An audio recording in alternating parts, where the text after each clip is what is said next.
Hello everybody, in this tutorial I'm going to show you how to get leather in ICARUS. So, to get started, go into a forest biome and find any kind of a animal. Once you've found your animal, go ahead and kill it.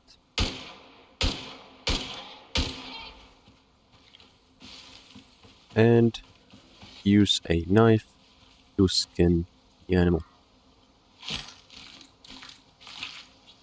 After that, you'll see a menu where you can find your leather. You can click on Take All and just break the carcass with your knife to get all of the materials from the animal.